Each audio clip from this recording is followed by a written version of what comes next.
नमस्कार। कार्यक्रम जनतासँग नगर प्रमुखमा रेडियो सुनेर बसिरहनु भएका तपाईँलाई हार्दिक स्वागत छ। गुल्मीको मुसिकोट नगरपालिकाका प्रमुख सोमनाथ सापकोटासँग अन्तरङ्ग कुराकानी गरिने यो कार्यक्रममा प्राविधिक कक्षमा अनिश पाठक र तिलक मगरसँगै म कमल पौडेल उपस्थित भएको छु। मुसिकोट नगरपालिकाको आर्थिक सहयोग तथा रेडियो सारथीको उत्पादनमा हुने कार्यक्रम जनतासँग नगर प्रमुख रेडियो सारथी 107.4 मेगाहर्जसँगै विभिन्न सामाजिक सञ्जालबाट पनि प्रसारण भइरहेको छ। यति बेला चालु आर्थिक वर्षको मध्य नजिक आइपुगेका छौँ। अहिलेसम्म कर्मागत योजनाहरूको प्रगति यस वर्ष कस्तो छ, हिउँदे अधिवेशनमा विशेष के हुनेछ लगायत आम जनताको प्रतिनिधित्व गर्दै तपाईँका प्रश्न सल्लाह सुझाव त समेट्ने नै छौँ। हामीसँग हुनुहुन्छ गुल्मीको मुसिकोट नगरपालिकाका नगर प्रमुख सोमनाथ सापकोटा। तपाईँलाई कार्यक्रममा हार्दिक स्वागत छ। हजुर, धन्यवाद, नमस्कार। यति बेला अब तपाईँहरू यो वर्षको मध्य समयमा पनि हुनुहुन्छ। खासमा कस्ता खालका योजनाहरूले प्राथमिकतामा परेर कामहरू भइरहेका छन्, यस सन्दर्भमा अझै म यो प्रसङ्ग पनि जोड्यो भने राम्रै हुन्छ होला। हामी अहिले जहाँ हामी कार्यक्रम रेकर्ड गरिरहेछौँ, एक हिसाबले भन्दाखेरि मुसिकोट नगरपालिकाकै केन्द्रमा मुसिकोट नगरपालिकाकै प्रशासकीय भवनको दोस्रो तला पनि ढलान सम्पन्न भइसकेर माथि काम भइरहेको ब्याकग्राउन्डमा हामीले देखिरहेका छौँ। यो हिसाबले विकासका विभिन्न महत्त्वपूर्ण योजनाहरू बन्दै गरेका छन्। त्यसमा पनि यो वर्ष चलिरहेका योजनाहरू चाहिँ के हुन् मुख्य रूपमा? मुसिकोट नगरपालिका यो आर्थिक वर्ष 2079-80 को लागि चाहिँ हामीले बजेट तथा कार्यक्रमहरू तय गरिसकेका छौँ। यो कार्यक्रममा हाम्रो मुख्य गरी नगरपालिकाको प्रशासकीय भवन चाहिँ हाम्रो महत्त्वपूर्ण आयोजना हो। त्यस्तै गरी 15 बेडको हस्पिटल पनि हाम्रो महत्त्वपूर्ण आयोजना हो।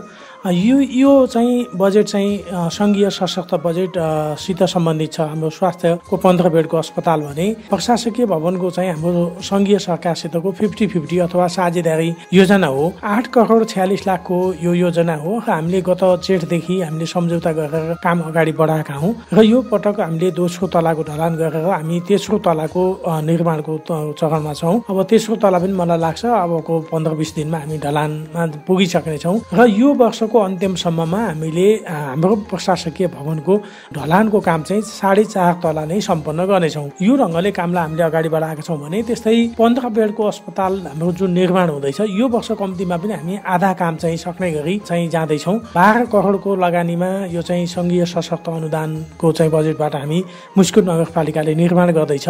यो काम चाहिँ हाम्रो महत्त्वपूर्ण यी दुई आयोजना हुन्। त्यस्तै गरी हामी प्रदेश साझेदारीमा पनि हाम्रा 4वटा योजना महत्त्वपूर्ण रहेका छन्। खास गरी मुसिकोट दरबारको काम, त्यस्तै थामाडाँडा कोटको काम, अनि हामी मालिका मन्दिरको काम र वामी कोटको काम, त्यस्तै गरी तल्लाफाटा आँपचोको सडक निर्माणको काम चाहिँ सङ्घीय र प्रदेश सशक्त अथवा साझेदारीका कार्यक्रमहरू हुन्। त्यस्तै गरी सङ्घीय सरकारको विशेष अनुदानमा हामी मुसिकोटको दुना मुसिकोट खानेपानी योजना सम्पन्न गर्दैछौँ।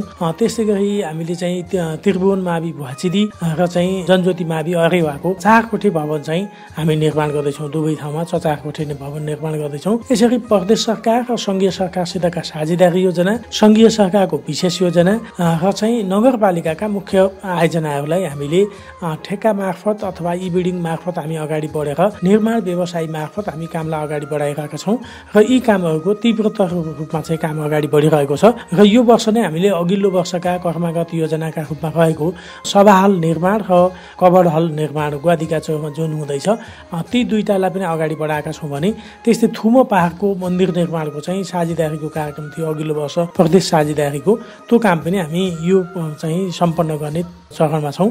तिनको काम पनि अगाडि बढेको छ।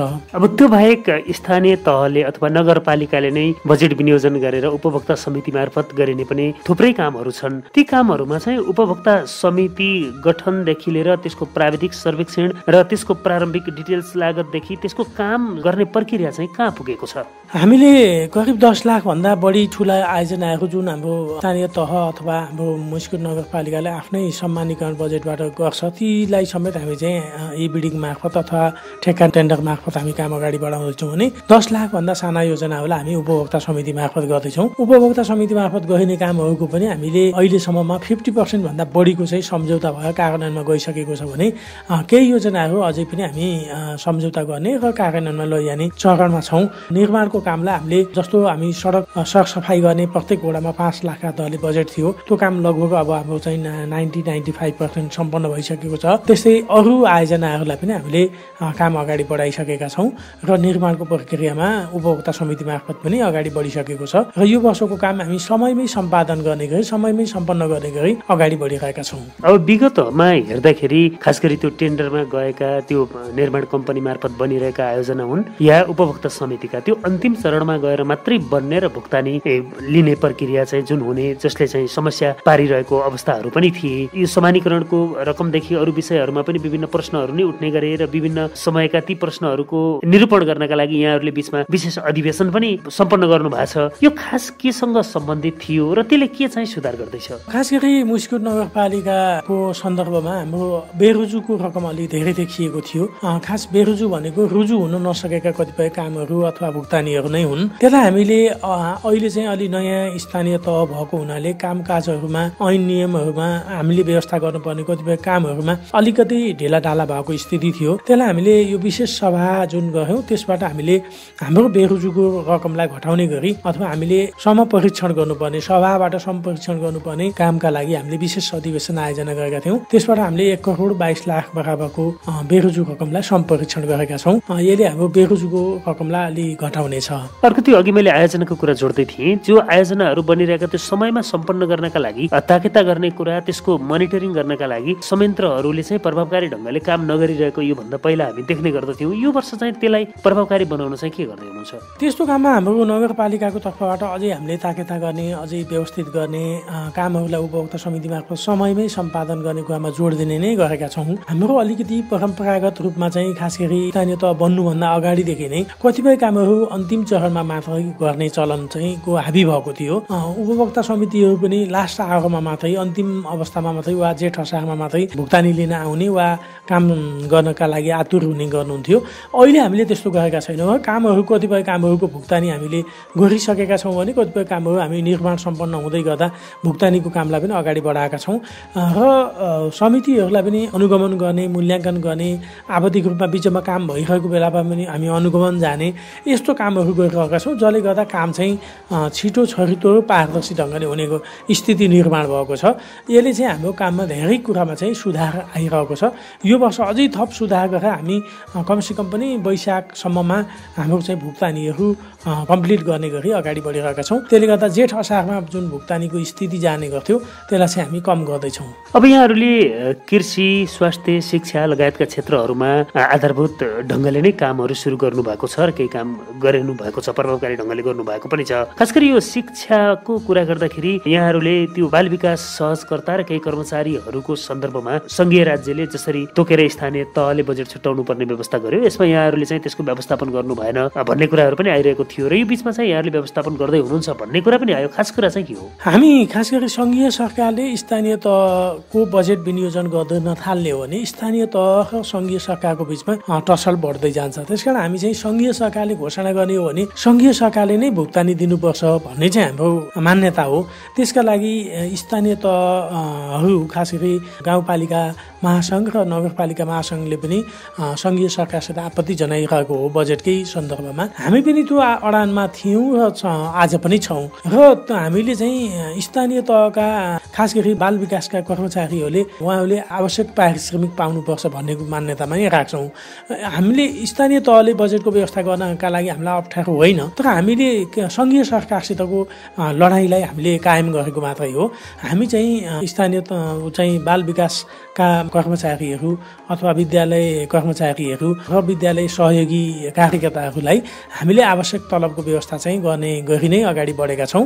हामी सङ्घीय सरकारसितको सैद्धान्तिक लडाइँमा भने अहिले पनि हामी कायमै छौँ। हामीले चाहिँ यो कुरा छोड्नु हुँदैन कि स्थानीय तहमा आउने बजेटलाई सङ्घीय सरकारले नै घोषणा गरिदिने हो भनेदेखि त स्थानीय तहको सभाको केही आवश्यकता पर्यो। आज चाहिँ बाल विकासका शिक्षकहरूलाई तलब दिए भने भोलि माध्यमिक तहसम्मकालाई दिए भने भोलि चाहिँ क्याम्पस पनि यतैबाट चला भन्ने स्थिति सङ्घीय सरकारले बनायो भने स्थानीय तहमा बोझ आउने बजेट नआउने भयो भने यसले चाहिँ स्थानीय तह असफल हुन्छन्। त्यसका लागि नै हाम्रो सङ्घीय सरकारसितको लडाइँ हो। हामी चाहिँ इसिडीका अथवा बाल विकासका सहयोगी जुन शिक्षकहरू हुनुहुन्छ उहाँको हकहितको पक्षमै हामी छौँ र चाहिँ विद्यालय कर्मचारीको हकहितकै पक्षमा हामी छौँ। छौँ। भनेपछि यहाँहरूले अब तलब बुझ्ने बेलामा पुरा तलब बुझ्न पाउनुहुनेछ। अवश्य पनि हामीले यो माघको अन्तिममा चाहिँ जुन तलब भुक्तानी दिन्छौँ त्यो बेला चाहिँ हामी उहाँहरूलाई आवश्यक तलबको व्यवस्था गरेरै भुक्तानी दिन्छौँ। अब यो अहिले माध्यमिक तहसम्मको शिक्षा स्थानीय तहलाई भन्ने नै छ। कतिपय स्थानीय तहहरूले स्थानीय पाठ्यक्रम बनाएर लागू गर्ने क्रम पनि चलिरहेको छ। मुसिकोट नगरपालिका पनि त्यसको कतै कतै अलिअलि प्रसङ्गहरू सुनिएको छ। खास चाहिँ के छ अवस्था? हामीले संविधानले र कानुन व्यवस्थाले गरेको व्यवस्था अनुसार हामी अगाडि बढ्नुपर्छ। स्थानीय तहले आफ्नो पाठ्यक्रममा 100% चाहिँ स्थानीय पाठ्यक्रम राख्ने व्यवस्था मिलाएको छ र त्यो पाठ्यक्रम चाहिँ हामी सङ्घीय सरकारको अहिलेको शिक्षा नियमावली अनुसारको विषयवस्तुमा समेटेर नै गर्नुपर्छ। त्यसका लागि हामीले अलि ढिलो भएको छ। मुसिकोट नगरपालिकाले कतिपय पालिकाहरूले स्थानीय पाठ्यक्रम बनाइसक्नु भएको छ। हामीले यो वर्ष बजेटको व्यवस्था गरेका थियौँ र स्थानीय पाठ्यक्रम निर्माणका लागि समिति समेत शिक्षा समिति र कार्यपालिकाबाट निर्णय भएर अगाडि बढिसकेको छ र समिति मार्फत काम चाहिँ अगाडि बढेको छ र हामी यो वर्ष चाहिँ स्थानीय पाठ्यक्रमको चाहिँ तयारी गर्नेछौँ। भनेपछि यो वर्ष स्थानीय पाठ्यक्रम बनाउने तयारीमा हुनुहुन्छ। अब यहाँहरूले यो प्राकृतिक स्रोत र सम्पदाहरूको समुचित प्रयोगका लागि पनि केही प्रयत्नहरू गर्नुभएको छ र त्यसका विधि निर्माण र कानुनहरू पनि तयार गरिरहनु भएको छ। खास गरी प्राकृतिक रूपमा बगिरहेको गिटी बालुवा ढुङ्गाको उत्खनन अथवा त्यसको प्रयोग र त्यसको व्यापार भनौँ न, एक हिसाबले नगरपालिकाले गर्ने व्यापारलाई सही ढङ्गले हुन सकेन अथवा यसलाई थप नियमन गरेर गर्दैछौँ भनेर पनि अघिल्ला कार्यक्रमहरूमा भन्नुभएको थियो र नगरपालिकाले त्यसको प्रयत्न पनि गरिरहनु भएको थियो। यसै सन्दर्भमा चाहिँ केही यो बगरहरूलाई सही किसिमले सदुपयोग हुन नसकेको भन्ने प्रश्नहरू पनि छन्। हामीलाई यहाँ वसन्त अधिकारीले एउटा प्रश्न पनि लेख्नु भएको थियो। यो सूर्योदय कन्स्ट्रक्सन मार्फत बगर प्रयोग गरी प्राकृतिक सम्पदा दुरुपयोग भएको अवस्था छ, यो खास के हो भनेर उहाँले भन्नुभएको थियो। योसँग जोडेर खास गरी प्राकृतिक सम्पदाको उपयोगको सन्दर्भमा चाहिँ काम कसरी भइरहेछ, खास अवस्था के हो? मुसिकोट नगरपालिका निर्माण भएपछि र स्थानीय तहको निर्वाचनपछि नै हामीले खास गरी प्राकृतिक स्रोतलाई व्यवस्थापन गर्ने कुरामा हामी ध्यान दिएका छौँ। नगरपालिकाको मुख्य आम्दानीको स्रोतका रूपमा नै अहिले हामीले चाहिँ खास गरी बालुवा गिटी ढुङ्गालाई हामीले प्रयोग गरेका छौँ। मुसिकोट नगरपालिकाको 3 खण्डमा हामीले चाहिँ ठेक्का टेन्डर मार्फत अगाडि बढाएका छौँ। जस्तो झैँदी घाट एउटा घाट हो भने भाँचिदीमा को बगर वा तल्लो भाँचिदी उपल्लो भाँचिदी गरी त्यहाँको घाट र हामीले इन्द्रगौडा तल्ला फाँटलाई पनि अथवा झक्कले खण्डलाई पनि एउटा खण्ड बनाए 3वटा खण्डमा ठेक्का टेन्डर भएको छ र बाँकी चाहिँ हामीले निस्ती खण्डलाई पनि हामीले ठेक्का टेन्डरमा लगेको थियौँ तर ठेक्का टेन्डर नपरेको अवस्था छ। त्यस्तै गरी दरम खोलाको पनि हामीले चाहिँ ठेक्का टेन्डरमा गएको छौँ, त्यो गइसकेको छ। यो ढङ्गले हामीले चाहिँ नगरपालिका भित्र चाहिँ जहाँबाट उत्खनन हुने अथवा आवश्यक बालुवा गिटी झिक्ने अवस्था छ त्यसलाई चाहिँ हामीले व्यवस्थित गरेका छौँ। ठेक्का टेन्डर मार्फत अगाडि बढेको छ। यसमा दुरुपयोगको सम्भावना मैले देखेको छैन। खास गरी हामीले अनावश्यक उत्खनन गर्ने कुरालाई हामीले रोकेका छौँ। आवश्यक मात्रामा आइई गरेर जति उत्खनन आवश्यक हो त्यति मात्रै हामीले गर्ने गरेका छौँ र हामीले यसलाई व्यवस्थित गर्ने अझै यसको उद्योगको रूपमा स्थापित भएको छैन। खास गरी अस्थायी क्रसर उद्योगको रूपमा हाम्रो झैँदी सिमर्खामा चाहिँ एउटा अस्थायी क्रसर रहेको छ। त्यो अस्थायी क्रसर पनि हामीले खास गरी रिडी रुद्रबनी वामी मोटर बाटोको लागि अथवा रुद्रबनी वामी दरम खोला मोटर सडक आयोजनाको लागि मात्रै दिएको अवस्था हो। त्यसकारण हामीले कतिपय स्थानीय स्रोत साधनहरूलाई व्यवस्थित गरेर हामीलाई आवश्यक पर्ने माल मेटेरियल्सहरू उद्योगको रूपमै तयार गरेर अगाडि बढ्नुपर्छ भन्ने नै म मान्यता राख्छु। यसको चाहिँ आवश्यक राजस्वमा चुहावट हुन नदिने, अनावश्यक उत्खनन हुन नदिने र त्यसको दुरुपयोग हुन नदिने मात्रै कुरा हो। हामी यस्तो सिमानामा छौँ जहाँ चाहिँ ढुङ्गा बालुवा गिटीको चाहिँ पर्याप्त मात्रामा उत्खनन हुन सक्ने, आवश्यक मात्रामा झिक्न मिल्ने ठाउँमा छौँ र यसबाट हामीले जस्तो बागलुङगा थुप्रै गाउँपालिकाहरूलाई हामीले दिनुपर्ने आवश्यकता पनि छ। त्यो विकास निर्माणको कामलाई अत्यावश्यक वस्तु पनि हो। यसलाई हामीले बगेर जाने चिजलाई हामीले उचित व्यवस्थापन गर्ने हो। त्यसकारण उचित व्यवस्थापनमा कहीँ कतै समस्या छ भने सुझाव तथा पब्लिकको गुनासाहरू सुझावहरू हामी सुनेका आधारमा तिनी कुराहरूलाई करेक्सन गर्ने पनि गरिरहेका छौँ। त्यो ढङ्गले हामी अगाडि बढेका छौँ। त्यस्तो समस्याका रूपमा चाहिँ यस्तो अवस्था देखिँदैन मुसिकोट नगरपालिकामा। अनि खोलाको बगर बाहेक अरू खास गरी ढुङ्गा खानीहरू विभिन्न ठाउँहरूमा हुन सक्छन् र प्राकृतिक अरू स्रोतका सम्भावनाहरू पनि हुन सक्छन्। त्यसको सन्दर्भमा पनि यहाँहरूले कुनै त्यसको अध्ययन अथवा त्यसको लागि केही प्रयत्नहरू पनि गर्नुभएको छ कि? अवश्य पनि हामीले खास गरी वन पैदावारको चाहिँ हामीसँग 56वटा जति हामीसँग सामुदायिक वनहरू छन्। सामुदायिक वन मार्फत हामीले काठ उपलब्ध हुन सक्छ र यो काठलाई हामीले चाहिँ फर्निचर उद्योगको रूपमा स्थापित गरेर हामीले बाहिरबाट आयातित हुने फर्निचरहरूलाई हामी रोक्न सक्छौँ। आज पनि नेपालको सन्दर्भमा के छ भने नेपालको वन हरियो वन हामीले भनिरहेका छौँ। नेपालका वनहरूका काठहरू चाहिँ सडेर जाने र हामीले थाइल्यान्ड वा मलेसियाबाट चाहिँ चाहिँ फर्निचरहरू मगाउने गरेका छौँ। यस्तो कामलाई हामीले निरुत्साहित गर्नुपर्छ। स्थानीय युवाहरू जो चाहिँ उहाँहरूसँग सिप छ उहाँहरूलाई फर्निचर खोल्ने कुरामा अलिक सुविधा दिएर अथवा अलिक कानुनीहरू जुन जटिलताहरू छन् त्यसलाई अलिक खुकुलो गर्दै हामीले चाहिँ स्थानीय उद्योगहरूलाई पनि स्थापित गर्नुपर्छ। त्यो लघु उद्योगको रूपमा फर्निचर उद्योगहरू स्थापित हुन सक्छन्। हामीले कम्तीमा पनि एउटा वडामा एउटा फर्निचर उद्योग स्थापना होस् भन्ने ढङ्गले नै अगाडि बढेका छौँ र कतिपय वन कार्यालयसित समेत समन्वय गरेर वन पैदावारलाई प्रयोजन गर्ने गरी अगाडि बढेका छौँ। त्यस्तै जडीबुटीको पनि हामीसँग पर्याप्त सम्भावनाहरू छ। जडीबुटी उत्पादन र मूल्यवान काठ उत्पादनका लागि नगरपालिकाले योजनाबद्ध ढङ्गले वृक्षारोपणको काम समेत अगाडि बढाएको छ। बहुमूल्य काठहरू पनि हुन सक्छ, जस्तो खयरहरू, साल सिसौहरू अथवा अरू चाहिँ त्यस्तो चाहिँ हामीले लगाउन सकिने थुप्रै काठहरू हुन सक्छ। त्यो कुरामा पनि हामी गएका छौँ भने जडीबुटीमा पनि हामी गएका छौँ। यसको रोपणको कामलाई अगाडि बढाएका छौँ। जस्तो हामीले दालचिनी भनिन्छ जुन चाहिँ त्यो दालचिनीको रोपणलाई हामीले चाहिँ हजारौँको सङ्ख्यामा करिब 20,000 दालचिनीको बिरुवा गत वर्ष हामीले रोपण गरिसकेका छौँ। सामुदायिक वनहरूलाई पनि हामीले त्यो ढङ्गले अलि मूल्यवान वस्तु उत्पादन गर्ने कुरामा सामुदायिक वन मार्फत मूल्यवान जडीबुटी अथवा काठहरू उत्पादन गर्ने कुरामा हामीले अगाडि बढाएका छौँ। त्यसमा प्राकृतिक स्रोतको उचित सदुपयोग गर्ने कुरा र उचित व्यवस्थापन गर्ने कुरामा नगरपालिका अग्रणी नै छ। हामीले आन्तरिक स्रोतलाई पनि त्यही कारणले नै वृद्धि गर्दै गएका छौँ। मुस्कोट नगरपालिकामा अथवा पहिलाका नगरपालिका बन्नुभन्दा अगाडि 20-30 हजार 50 हजारमा र 2 लाख 3 लाखसम्ममा अधिकतममा यो चाहिँ बालुवागिटीको उत्खनन गएको थियो भने आज हामी 1 करोडको हाराहारीमा चाहिँ बालुवागिटीबाटै मात्रै आम्दानी गर्दैछौँ। त्यस्तै अरू चाहिँ यहाँले भने जस्तो वन पैदावारबाट पनि हामीले करोडौँ राज्यको चाहिँ बचत भएको स्थिति हाम्रो नगरपालिकामा छ। अहिले पनि हाम्रो नगरपालिकामा कतिपय फर्निचर उद्योगहरू सञ्चालनमा आएका छन्। अब यहाँहरूले चाहिँ कृषिमा एउटा बडो लोभलाग्दो कार्यक्रम पनि ल्याउनु भएको थियो। खास गरी बाँझो जग्गा हुनेले नगरपालिकालाई जग्गा दिने र कोही जग्गामा केही गर्न चाहने युवा उद्यमीलाई चाहिँ नगरपालिकाले नै भाडा तिरेर दिएर जग्गा उपलब्ध गराउने। यस्तो आकर्षक कार्यक्रममा कति सहभागी हुनुहुन्छ होला, अथवा यसको प्रभावकारी रूपमा मान्छेहरू अलि आउन नसकेको अथवा युवाहरू त्यसमा अलि लाभान्वित हुन नसकेको जस्तो पनि देखिन्छ। यो कारण चाहिँ के होला? यहाँले केही भेटाउनु भयो त्यसको कुरा? यसमा खास गरी हाम्रो चाहिँ जो मानिसहरूले बाँझो जग्गा राख्ने गर्नुहुन्छ उहाँहरूमा चाहिँ अलि उत्साहपूर्ण सहभागिता देखिएन। नगरपालिकाले न्यूनतम मूल्यमा चाहिँ हामीले भाडा लिइदिने र त्यसलाई हामीले चाहिँ नगरपालिकाले भाडा दिएर निःशुल्क भाडामा चाहिँ हामीले चाहिँ युवाहरूलाई जसको जमिन जग्गा छैन उहाँहरूलाई दिन हामीले चाहेको त्यस अनुसारको नीति हामीले बनाएको। वार्ड नम्बर 8मा वार्ड नम्बर 9मा केही र अरू वडामा पनि फाटाफुट्ट चाहिँ यसको सदुपयोग चाहिँ भयो। तर यसको अलिक प्रभावकारी कारण चाहिँ हुन सकेन। खास गरी न्यून मूल्यमा दिन नचाहने, बरु चाहिँ त्यसलाई चाहिँ बाँझै राख्न चाहने खास गरी जग्गा मालिकहरूको चाहिँ मानसिकताले चाहिँ अहिले यो काम गरिरहेको छ। हामीले चाहिँ जग्गा भाडामा लिने र कृषि गर्न चाहने, अलिकति कृषिलाई उद्यमका रूपमा विकास गर्न चाहनेहरूलाई हामीले प्रोत्साहित गर्न खोजिरहेका छौँ। जस्तो अहिले आँपचोकमा चाहिँ करिब 500 रुपैयाँ जग्गा लिएर तमगास रेसुङ्गा नगरपालिकाको युवाहरू आएर कफी रोपण गर्दै हुनुहुन्छ। उहाँले 500 रुपैयाँ जग्गा भाडामा लिँदै हुनुहुन्छ। यस्तोमा चाहिँ न्यूनतम भाडा हामीले भनेका छौँ प्रति रुपैयाँ 500, 1000, 1500 उसको अवस्था अनुसारको मूल्य दिने। खेत हुन्छ, अलिक राम्रो उर्वर जमिन छ भने 1000, 1500, 2000 पनि भाडा दिन सकियो वार्षिक। अनि चाहिँ अलि चाहिँ कमजोर जग्गा छ अथवा पाखो पखेको छ, उत्पादन नहुने टाइपको छ, अलि लङ ढङ्गले कुर्नु पर्ने छ भने त्यस्तोमा हामीले वार्षिक 500 प्रति रुपैयाँका हिसाबले भनिरहेका छौँ। यस्तोमा चाहिँ अलि जग्गा धनीहरूको उत्साहपूर्ण सहभागिता नहुनाले र जग्गा धनीहरू यहाँ नहुनाले पनि उहाँहरू चाहिँ कतिपय बसाइसराई गरेर अन्यत्रै गइसक्नु भएको र यहाँ भएको आम्दानीलाई न्यून ठान्ने कारणले पनि यस्तो समस्या भएको छ। बेच्न पनि नचाहने, आफूले गर्न पनि नचाहने, अरूलाई दिन पनि नचाहने, यस्ता कुराहरूले चाहिँ समस्या पैदा भएको छ। गर्न खोज्ने युवा चाहिँ कतिको छ? गर्न खोज्ने युवाहरूलाई हामीले चाहिँ उपलब्ध बनाएको छौँ। गर्न खोज्ने युवाहरूमा पनि कम चाहिँ कृषिप्रतिको चाहिँ अझैको आकर्षण हामीले जति जोड दिइरहेका छौँ त्यो ढङ्गको सहभागिता चाहिँ कमजोर नै छ भन्छु म।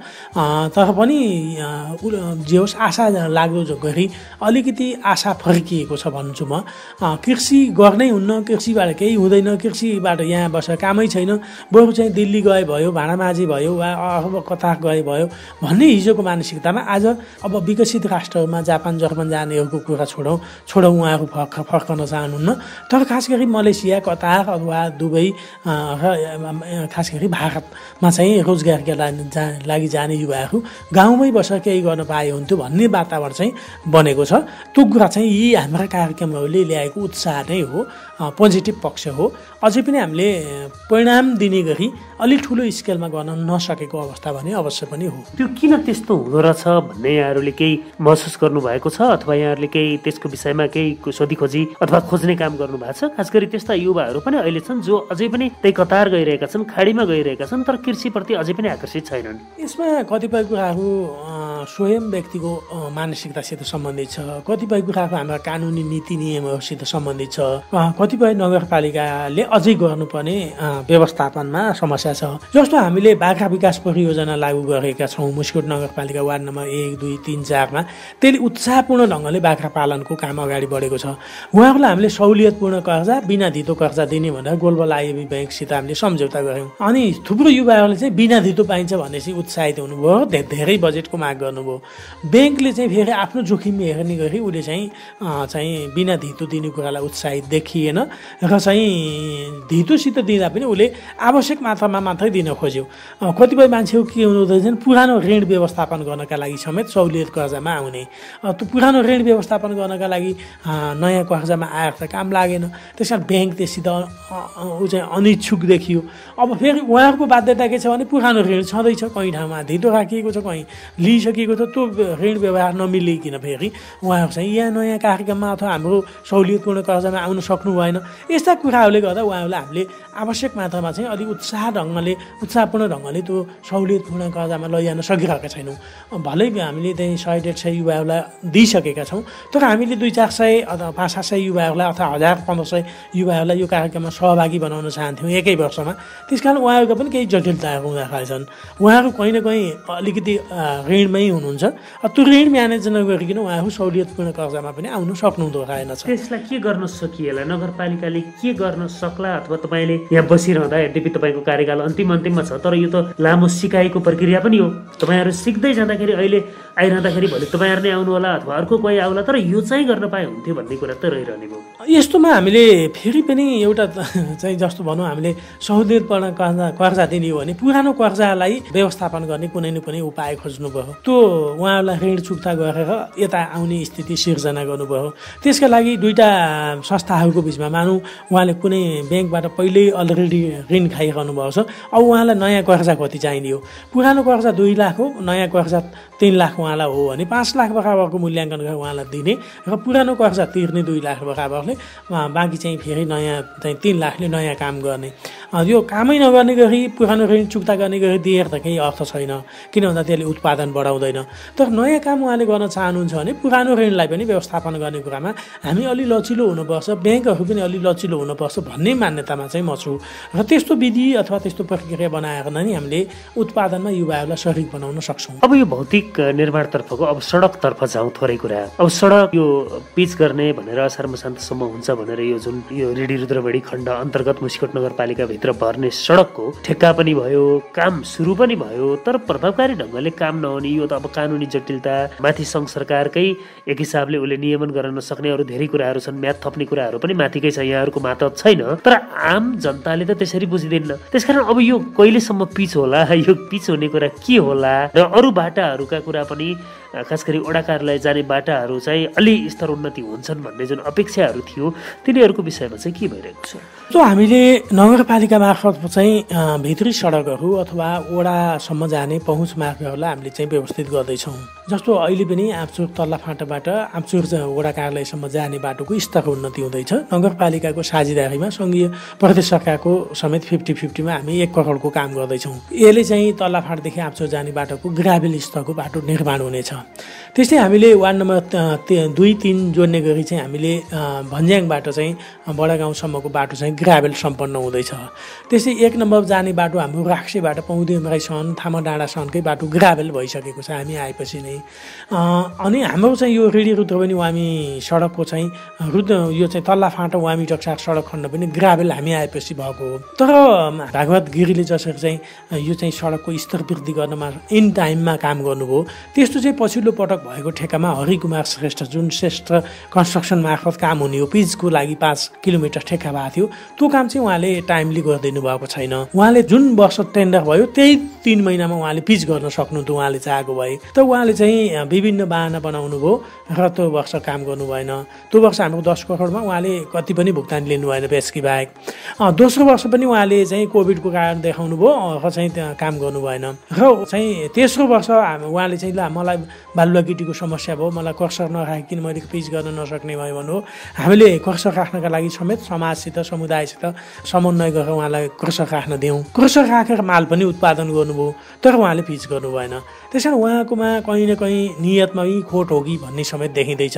उहाँले चाहिँ 3 वर्षसम्म हामीलाई चाहिँ 5 किलोमिटर पिच गर्न दिएको चाहिँ पिचलाई उहाँले 3 वर्षसम्म चाहिँ झुलाउनु भयो। 3 वर्षसम्म नै काम गरिदिनु भएन।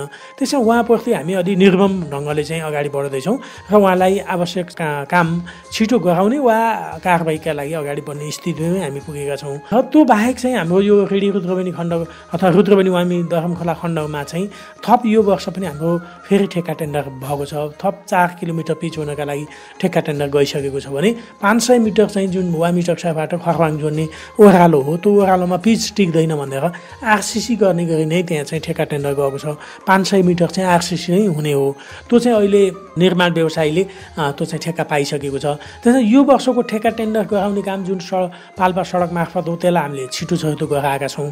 कतिपय चाहिँ यो सडकको चाहिँ हेरफेरले पनि हामीलाई समस्या बनायो। यो सडक सुरुमा तमघास सिमलटार सडक आयोजनाले हेर्थ्यो, बिचमा चाहिँ यो चाहिँ सडक चाहिँ हेर्ने गरी शिवपुरको चाहिँ सडक आयोजनामा गयो, प्रदेश सरकारको जिम्मामा गयो। प्रदेश सरकारले केही काम अगाडि बढाउन थालेको थियो, फेरि यो सडक फर्केर अहिले सङ्घीय सडककै रूपमा आएको छ। र यो सङ्घीय सडककै रूपमा रहनु पर्थ्यो भन्ने मेरो मान्यता हो पहिलेदेखि। र अहिले चाहिँ सङ्घीय सडक मार्फत बन्ने र पाल्पा सडक डिभिजन मार्फत चाहिँ यसको काम चाहिँ अगाडि बढेको छ। यसमा चाहिँ यो वर्ष 5वटा जति साना ठुला ठेक्का लागिसकेका छन्। र यो पटक चाहिँ उता लुम्दी खोला नादेवा खण्ड चाहिँ भागवत गिरीलाई परेको छ। उनले त्यताको काम पनि अगाडि बढाएका छन् भने एउटा खण्ड चाहिँ गगन केसी भन्ने ठेकदार मार्फत काम निर्माण व्यवसाय मार्फत काम हुँदैछ। र अर्को ठेक्का पनि अब यो निर्माण व्यवसायीहरूमध्ये कला पर्ने हो, यो चाहिँ पिचको चाहिँ ठेक्का पनि जाँदैछ। यो यी सबै कामहरू हुँदा यो वर्षको अन्तिमसम्ममा हामी चाहिँ रुद्रबनी वामी सडक खण्डको 100 स्तर वृद्धि भएको अवस्था चाहिँ निर्माण हुनेछ।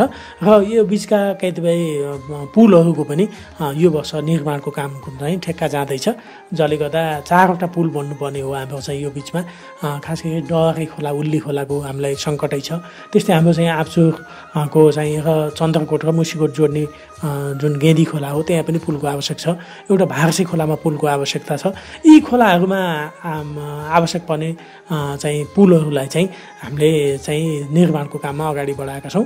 यो काम पनि सङ्घीय चाहिँ खास गरी पाल्पा सडक मार्फतै काम हुने हो। आउँदै थिएँ म, तपाईँ पुलमा गइसक्नुभयो। झेदीको पुल यो बडो बहुप्रतीक्षित पुल भयो, दुईचोटि भत्कियो पनि। यो वारिपारीको पुल यो तपाईँहरूको कार्यकालमा बन्नै नसक्ने भयो कि? यो चाहिँ हाम्रो कार्यकालमा बन्छ भन्ने छ। अहिले चाहिँ खास गरी निर्माण व्यवसायी जुन चाहिँ ले निर्माणको काम यो अगाडि बढाउनु भएको थियो उहाँको एउटा दुर्घटना नै मान्नुपर्छ। यो दुवै पटक भत्किनु, स्वयं चाहिँ ठेकदार समेत चाहिँ कसै उनको जीवन समाप्त हुने गरी एक्सिडेन्टमा पर्नु र दुवै पटक फेरि वैशाखको 1-2 गते नै बाढी आउने कुराहरू अलि चाहिँ हाम्रो दुर्भाग्य जस्तो मलाई लाग्छ।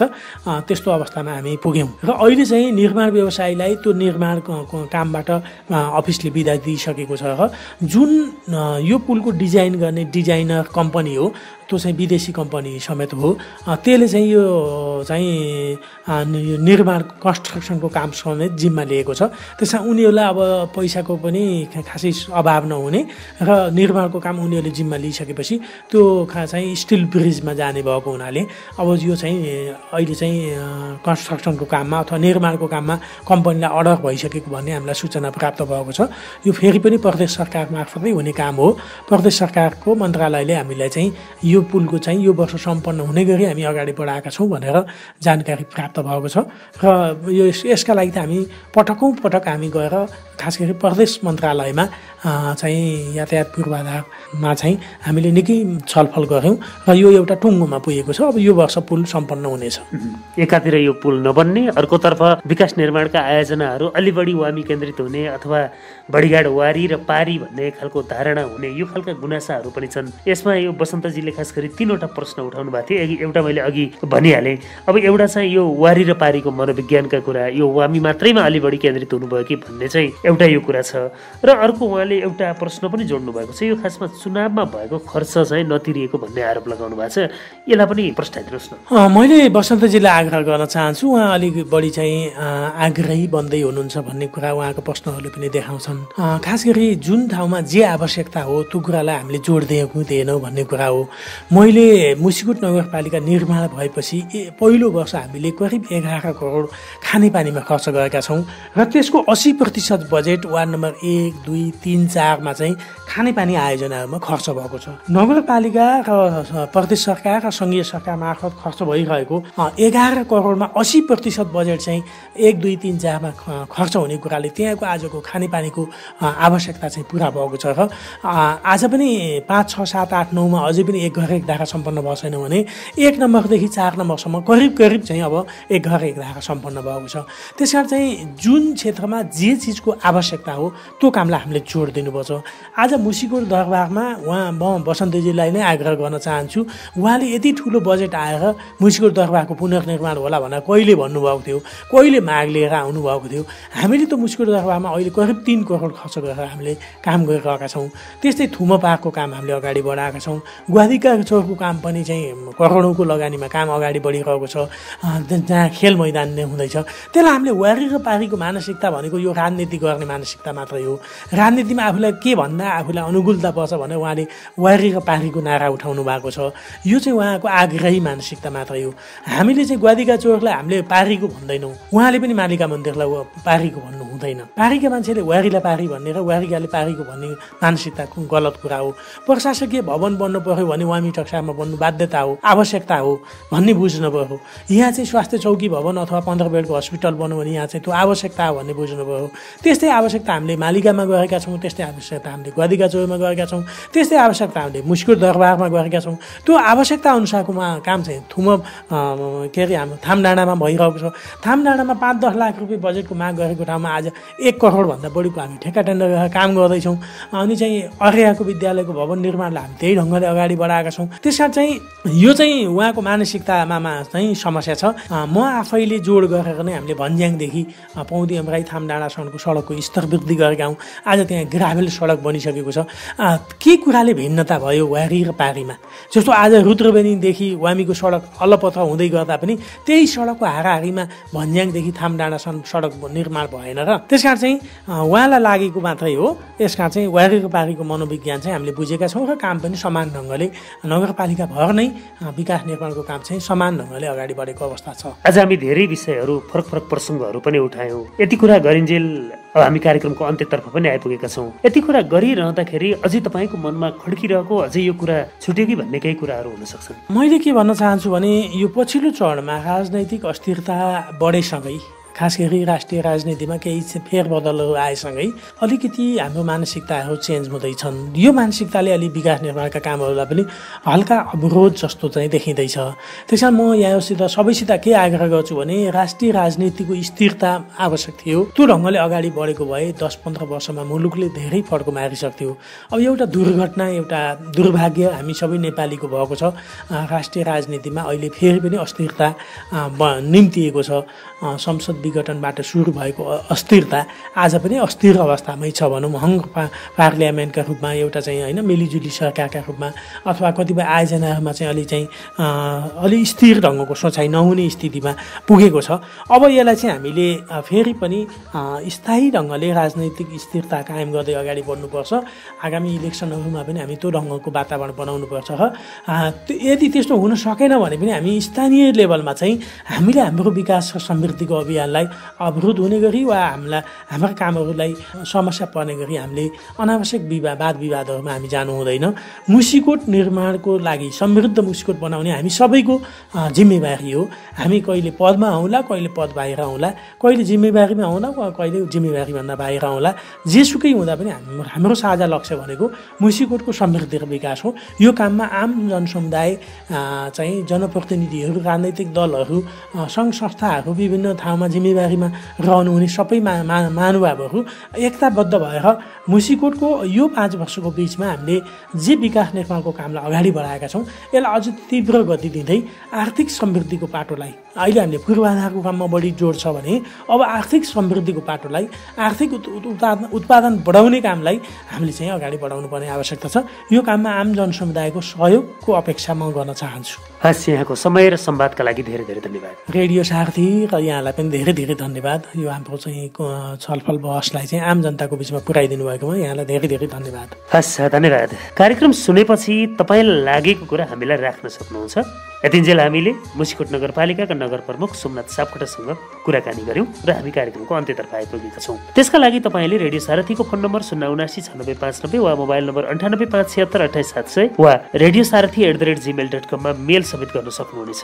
त्यो बाहेक तपाईँले सुन्दै गरेको सामाजिक सञ्जालमा कमेन्ट पनि गर्न सक्नुहुनेछ। यतिन्जेल कार्यक्रम सुन्नुहुने तपाईँलाई धेरै धेरै धन्यवाद। प्रविधि कक्षबाट साथ दिने अनिश पाठक र तिलक मगरप्रति आभार व्यक्त गर्दै अर्को श्रृङ्खलामा भेट्ने बाचासँगै आजको कार्यक्रमबाट म कमल बौडेल आज्ञा चाहन्छु। तपाईँको बाँकी समय शुभ रहोस्।